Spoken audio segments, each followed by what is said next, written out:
ও, অনেকদিন পরে এই কৃষ্ণনগরে ঢুকছি, তবে এই চারিদিক চোখ কান খোলা রেখে ঢুকতে হবে, বুঝলি?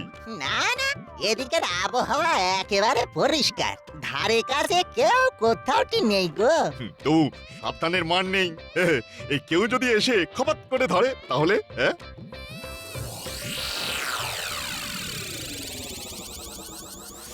তাহলে কি করে কি করতে হবে সেটা আমি বুঝিয়ে দিচ্ছি। হিমরুলটা নেই, ময়দান ফাঁকা, তাই যেমন বলে দিলাম তেমন কাজ কর, না হলে তোমাদের ভুরভুরি শেষ আর সুড়সুড়ি শুরু হয়ে যাবে। জয় জয় গুরু, জয় গুরুদেবের জয়।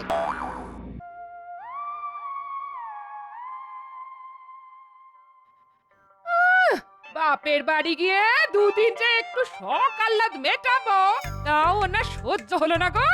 ঠিক গিয়ে যাই ধুয়ো তুললো গো। ও তোমার বাপের বাড়ি, তুমি থাকো। আমি কি সেখানে বসে চপ ভাজবো না ঘুঁটে দেবো? থাকতে না হয় থেকো না, কিন্তু খবরদার আমার বাপের বাড়ির নিন্দে করবে না। হ্যাঁ, সারা জীবন তো শুধু নিজেরটাই ভাবলে গো। আমার শখ আহ্লাদের কথা তোমার মাথায় আসে নাকি? সবুর করো গিন্নি, সবুর করো। সময় হলেই ঠিক হয়ে যাবে, তোমার সব স্বাদ পূরণ হবে। সবুর করা ছাড়া আর উপায় কি বলো? আমার যা পোড়া কপাল, এই কপালে কি আর ভালো কিছু লেখা আছে গো? ধুর!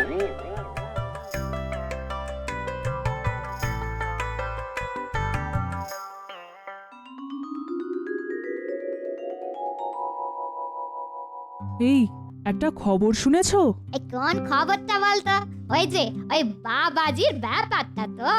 আরে হ্যাঁ হ্যাঁ, বাবা তো নাকি একেবারে সত্যিকারের যোগী পুরুষ। এতদিনে নাকি সত্যিকারের একজন বাবাজি কৃষ্ণনগরে এসেছেন, তাই তো শুনছি। সবার মুখে এখন একটাই নাম। তোমরা কার কথা বলছো বলো তো? ওমা, আপনিও জানেন না? আমি তো জানি রাজবৈদ্য নিশ্চয়ই কথাটা আপনার কানে তুলেছে। হয়েছেটা কি সেটাই তো বললে না? তবে শুনুন, হিমালয় থেকে এক যোগী বাবা এসেছেন আমাদের রাজ্যে, আর বাবা নাকি বাড়ি বাড়ি গিয়ে বলে বলে গুপ্তধনের সন্ধান দিচ্ছেন। সবাই তো শুনলাম তার কাছে গিয়ে ধর্ণা দিয়ে পড়ে আছে।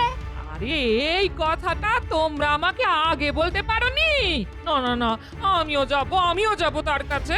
আমার কোনো শখই তো তিনি মেটান না, তাই আমি আগে যাব। আমি কিন্তু তোমাদের সবার আগে আছি, তাই বাবাকে ধরে বেঁধে আমি আগে নিয়ে আসবো। আগে আমার বাড়ি। আগে আমার বাড়ি। আমি ছাড়বো না। না না না না, আমি চলুন। ছাড়বো না। চল চল চল এই চল চল। চলো চলো চলো।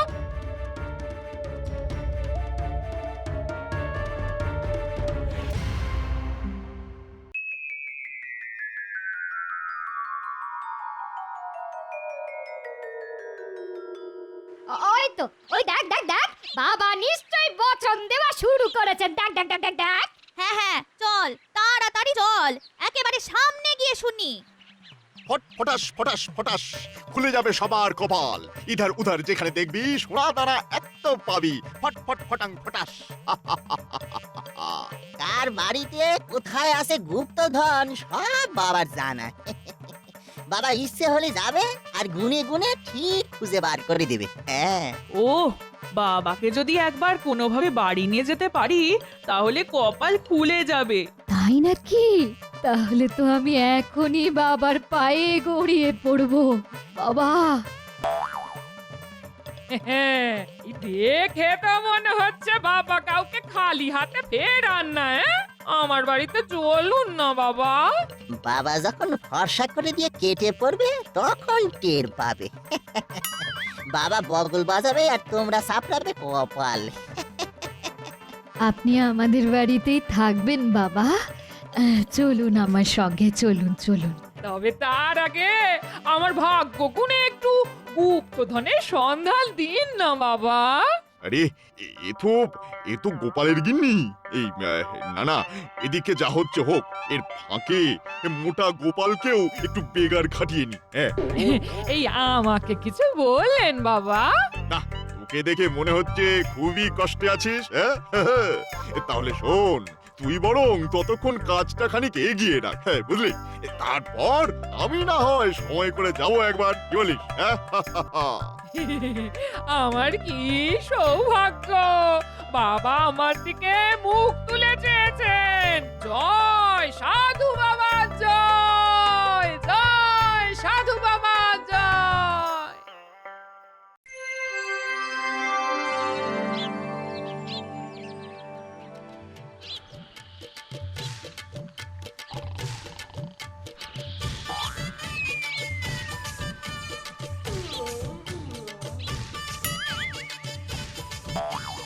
আরে এত সকালে ঘুম থেকে উঠে করছেই বাকি। এইবার মনে পড়েছে, ঈশান কোণের দিকে 22 হাত হেঁটে এই তারপর ডান দিকে 3.5 পা অন্তর 3খানা গর্ত খুঁড়তে হবে। হ্যাঁ, আরে গিন্নি করছো কি? বলি নিজের মনেই ওরকম বিড়বিড় করছো কেন? ও তুই উঠতে পড়েছো? হ্যাঁ, বেশ বেশ বেশ, তাহলে লেগে পড়ো। লাগবো মানে? কোথায় লাগবো? কার সঙ্গে লাগবো?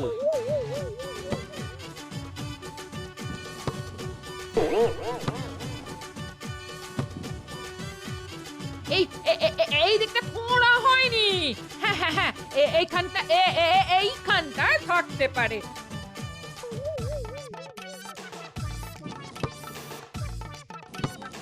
না না না না, উত্তর পূর্ব কোণ মানে তো ওই দিকটা। যা, আবার সব গুলিয়ে গেল। তুমি বরং ওই দিক থেকে খোঁড়া শুরু করো গো। তুমি দেখো, গুপ্তধন আমরা পাবোই পাবো। আরে বাবা, এই 7 সকালে ঘোরাঘুরি ছেড়ে দিয়ে আমি খোঁড়াখুড়ি করবো? বলি তোমার মাথাটা ঠিক আছে তো? ঠিক আছে গো, তবে কান খুলে শোনো, এখানেই কোথাও গুপ্তধন রয়েছে। হ্যাঁ, না না, তার আগে আমায় জানতে হবে তো তোমার মাথাটা কে খেয়েছে। না না পণ্ডিত, কাঁড়ি কাঁড়ি মোহর খরচ করে হচ্ছেটা কি বলতো? কাজের কাজ তো দেখছি কিছুই হচ্ছে না। কি করব মহারাজ, শাস্ত্রে আছে ছাত্রানা অধ্যয়নং তপঃ, কিন্তু সেই সব দিন গত, ছাত্রদের পড়ায় মন নেই, সব ডান পিঠে ছোকরা। ফাঁকি ফাঁকি মহারাজ, বুঝতে পারছেন না? সবাই ফাঁকি দিতে ওস্তাদ। না না না, আঁকি একেবারে বরদাস্ত হবে না। পড়ায় মন বসাতে হবে। না পড়লে উপায় করবে কি করে? আর উপায় না করলে খাবে কি? মা এখনই দিচ্ছে ফাঁকি, এখনো যে সারা জীবন বাকি। ফাঁকি বাজে তো সারা রাজ্যটাই ভরে গেছে মহারাজ। মহারাজ, এই রাজসভাতেই তো দেখছি কেউ কেউ হুঁড়িতে সুরসুরি দিচ্ছে আর হাই তুলছে। না না গোপাল, কোনো একটা উপায় বাতলাও, কি করা যায়? কোনো কিছুরই দরকার নেই মহারাজ। বাড়িতে বাড়িতে যদি খুঁড়লেই গুপ্তধন পাওয়া যায়, তাহলে আর কে থাকবে কাজের ভরসায়? এসব আবার কি আবল তাবল বলছো বলো তো গোপাল? তোমার মতন অমন বুদ্ধিমান লোক এমন আজগুবি কথা বলছে কেন? বিপদকালে বুদ্ধিনাশ, গোপালের মনে হচ্ছে তাই হয়েছে। ঠিকই ধরেছেন, তবে আমার নয়, আমার বউয়ের মাথাটা মনে হয় খারাপ হয়ে গেছে। শুধু তোমার নয় গোপাল, আমার গিন্নিরও ওই একই অবস্থা। মানে ওই সোজা কথায় পাগল হয়ে গেছে। কিন্তু কেন? মানে কিভাবে? গিন্নি নাওয়া খাওয়া ভুলে এখন গুপ্তধন খুঁজছে। ঠিক তাই, আমার গিন্নিরও ওই একই অবস্থা। গুপ্তধন খুঁজছে? তবে আর কি বলছি মহারাজ, কোন এক সাধু নাকি তাকে দৈব নির্দেশ দিয়েছে, তাই শুনে সে সারা দালান খুঁড়ে যাচ্ছে। নিজে খুঁড়ছে, আবার আমাকেও খুঁড়তে বলছে। সে কি কথা? কিন্তু কে সেই সাধু? কে দিল এমন দৈব নির্দেশ? না না গোপাল, হাল ছেড়ো না, ব্যাপারটা আর একটু খুঁটিয়ে দেখো।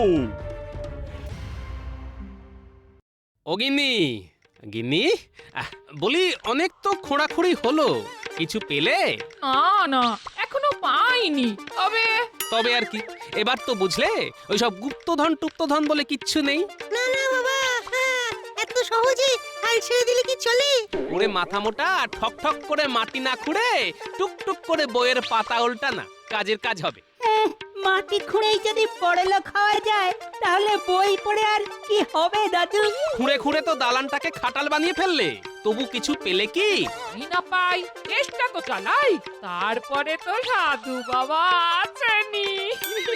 আমি এক্ষুনি খবর নিয়ে এলাম, বাবাজি আজই রাজবৈদ্যের বাড়িতে যাবে শুনলাম, তারপর গোপাল দাদুর বাড়িতেও আসবে। কিন্তু তুই এতক্ষণ কোথায় ছিলি? আরে বাবাজি তো আমাদের বাড়িতেও গেছিলেন। তাহলে গুপ্তধন পাওয়া গেল তোদের বাড়ি? না না, ওই যে বাবাজি জানতে চাইলো মা কোনোদিন কাউকে মেরেছে কিনা, ব্যাস মা হ্যাঁ বলতেই বাবাজি বেঁকে বসল। ও মা, বাবাজি চলে যাওয়ার পরেই ঘর থেকে বেশ কিছু জিনিস লোপাট হয়ে গেছে দেখলাম। এখানেও তো আসবে, তখন দেখো কি হয়। সে যখন আসবে আসবে, ততক্ষণ কি আমরা চুপচাপ বসে থাকবো নাকি? না না, তাহলে চল আমরাও একবার ওখানে যাই আর ওই বাবার চমৎকার দেখে আসি। হ্যাঁ হ্যাঁ, তোরা যা তো, আর পারলে বাবাজিকে এখানেই ধরে নিয়ে আয় তো। না, মনে হচ্ছে বাবাজির কারসাজি ধরার জন্যে আমাকেই কিছু করতে হবে।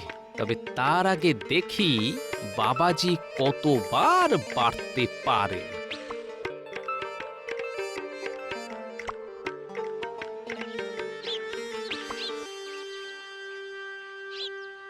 আলোক নিরঞ্জন, বল মেয়ে, তোর কিসের চিন্তা? হ্যাঁ, মা, আহা আমার কি কপাল!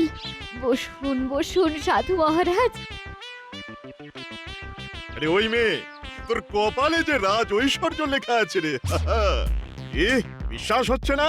তবে যা যা, সামনের দালানটা খুঁড়ে দেখ, ঘোড়া ঘোড়া গুপ্তধন। হ্যাঁ, দেখ দেখ দেখ দেখ। আপনি ঠিক ঠিক বলছেন বাবা। তবে তুই বরং ওই কোণ থেকে খোঁড়া শুরু কর, বুঝলি? হ্যাঁ হ্যাঁ হ্যাঁ, তাই করছি সাধু বাবা, তাই।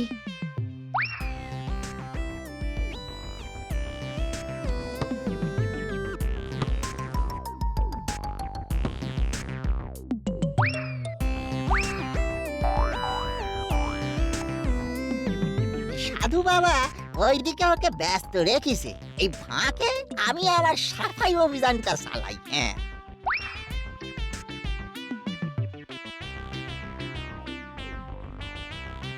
কই বাবা, অনেকটাই তো খুঁড়লাম, কিন্তু কিছুই তো পেলাম না।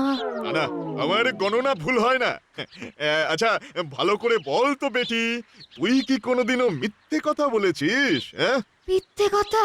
হ্যাঁ হ্যাঁ, তা বলেছি বটে। আলোক নিরঞ্জন, এ কথাটা তো আমাকে আগে বলবি। হ্যাঁ, হাজার খুঁড়লেও তুই আর গুপ্তধন পাবি না। আমি আসি, আলোক নিরঞ্জন। যা, বাবা চলে গেল।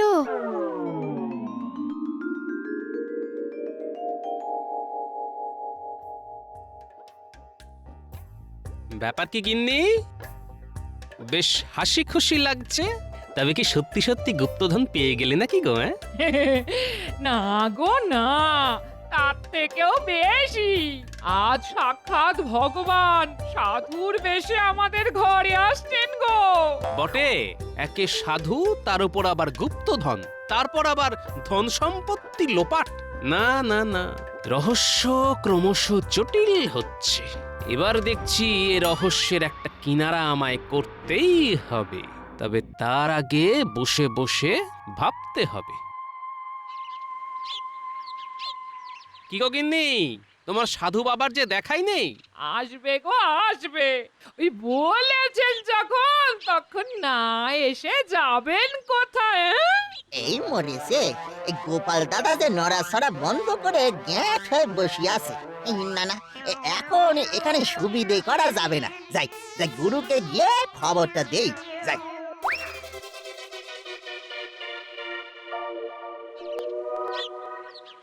নাওয়া খাওয়া শিখে তুলে সেই সকাল থেকে বসে আছি, অথচ তার দেখা নেই। তুমি আছো বলেই মনে হয় বাবা আজ আসেননি। হ্যাঁ, কেন কেন, আমি কি বাঘ না ভাল্লুক যে তোমার বাবাকে কামড়ে দেবো? তোমার মতো অবিশ্বাসীদের না বাবা কিছুতেই দর্শন দেবে না। যাও, তুমি এখন রাজসভায় যাও তো। সে তুমি যেখানে যাবে যাও, তবে তার আগে শুনে যাও। হ্যাঁ হ্যাঁ, কথাটা মনে হচ্ছে বেশ কাজের। বলিস কি? তাই নাকি? তাহলে তো মনে হচ্ছে এবার জাল গুটিয়ে ফেলতে হবে।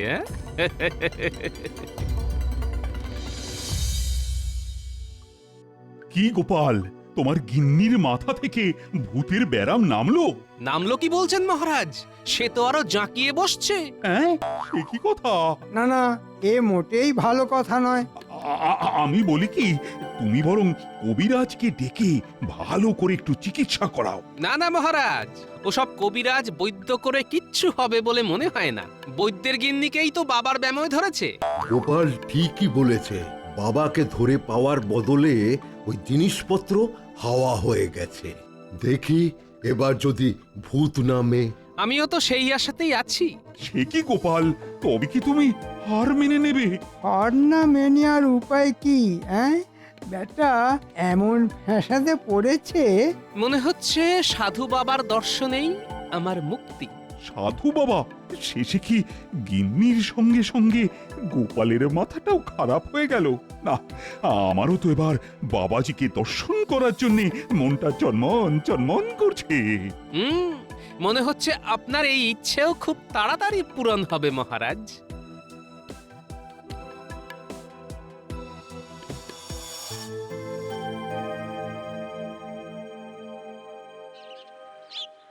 কি গো, বলি থলে ভর্তি করে অত কি এনেছো গো?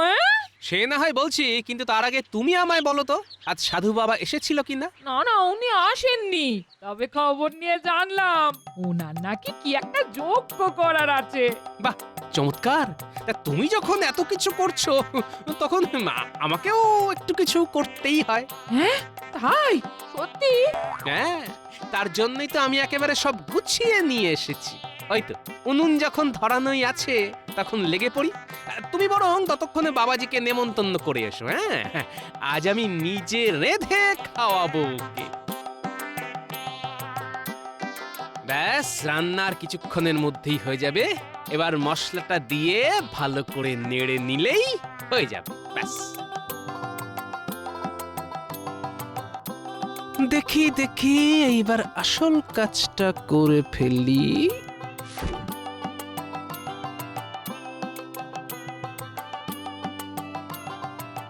কি গো, বাবাজি যে বললেন উনি কোনো গৃহস্থ বাড়িতে এসে খান না।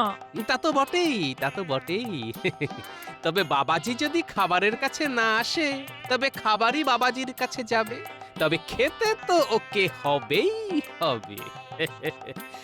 তুমি বরং এক কাজ করো গিন্নি, বুঝলে, নিজে হাতে এই খাবার বাবাজিকে দিয়ে এসো। আমি বরং রাজসভায় যাই।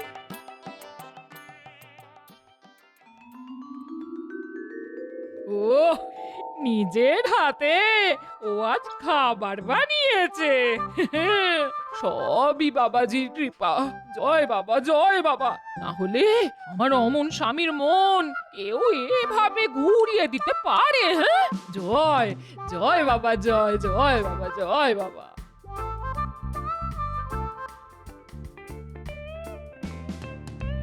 কিরে মেয়ে, আবার কি চাই? বললাম তো আজ যজ্ঞ হবে। এখন আমার আর কোথাও যাওয়ার উপায় নেই রে। না না, সে যা করার করুন, তবে আপনার কৃপায় আমার স্বামীর মতি ফিরেছে বাবা। তাই নাকি? আজ রাজসভায় যাওয়ার আগে নিজে বসে বসেই রান্না করেছে আপনার জন্য বাবা। বলিস কি? দে দে, নিশ্চয়ই খাবো, নিশ্চয়ই খাবো। হ্যাঁ, বলছিলাম কি, ওই গোপাল দাদা নিজের হাতে রান্না করেছে তো, ওই খাবার আগে আর একবার ভেবে নিলে হতো না? না না, খাবার ব্যাপারে আমার কোনো না নেই। তাহলে আমারও আর চুপ করে বসে থাকা নাই। হাতের কাছে যখন পেয়ে গেছি, তখন মন ভরে সাঁটাই।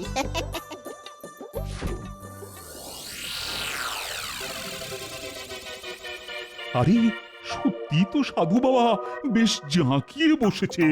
তবে তবে কি মহারাজ? না না, সাধুটাকে কেমন যেন চেনা চেনা লাগছে।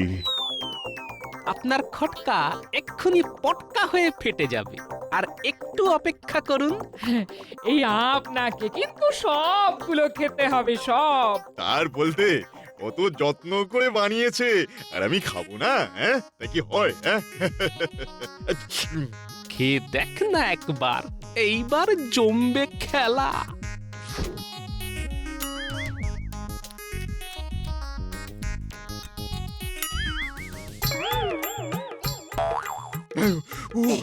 ওরে বাবারে, ওরে বাপরে বাপ, গেলুম রে, গেল গেল গেল আমার সন্তান। আরে এ তো ভগবান, ওরে বাবারে, এ কি কাণ্ড! চলে গেল চলে গেল চলে গেল চলে গেল। বাবা বাবা, জলে পড়ে গেল গো, জলে পড়ে গেল। মনে হচ্ছে আমাদের ধাপা এবারে ধরা পড়ে যাবে। চল পালাই, চল চল।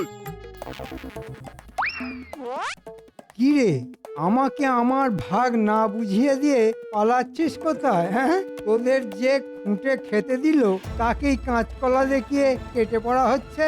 হ্যাঁ, না না না, কেউ কাটবে না। সব কটাকে যখন একেবারে খাপে পেয়েছি তখন আর ছাড়াছাড়ি নেই। এই রে সবাইকে মহারাজ, আপনি এই তবে ছাড়বো না, আমি। মানে আমি তো ওদের ধরবার জন্যেই, মানে কোনো মানে নেই, মানে সব এই মন্ত্রী মশাইয়ের জন্য। হ্যাঁ, ওর পাল্লায় পড়ে একেবারে একেবারে গোল্লায় গেলাম। এবারের মতো ছেড়ে দিন মহারাজ। হ্যাঁ সত্যি ছেড়ে দিন না। ছাড়বো পরে। এবারের মতো ছেড়ে দিন মহারাজ, এবারের মতো ছেড়ে দিন। আমার ঘাট হয়েছে মহারাজ, আর আমি এমুখও হব না, সত্যি বলছি। হ্যাঁ হয়েছে হয়েছে, সাধু বাবার খেল জমে একেবারে ক্ষীর হয়ে গেছে। কি গিন্নি, এবার সব বুঝলে তো? ছি ছি ছি ছি, এর কথা শুনে আমি ছি ছি ছি ছি ছি ছি। সবই তো না হয় বুঝলাম, কিন্তু তোমার খটকাটা লাগলো কোথায় বলো তো? পুরো ব্যাপারটাই তো খটকার। তবে গিন্নি যখন বলল বাবাজি স্বয়ং ভগবান, আর সেই ভগবান যখন আমার সঙ্গে লুকোচুরি খেলা শুরু করলো, তখনই দুয়ে দুয়ে চার করা শুরু করি মহারাজ। তার মানে গিন্নি ভুল করে ঠিক কথাই বলে দিয়েছিল। হ্যাঁ, সত্যি গোপাল, ধন্য তোমার গোয়েন্দাগিরি।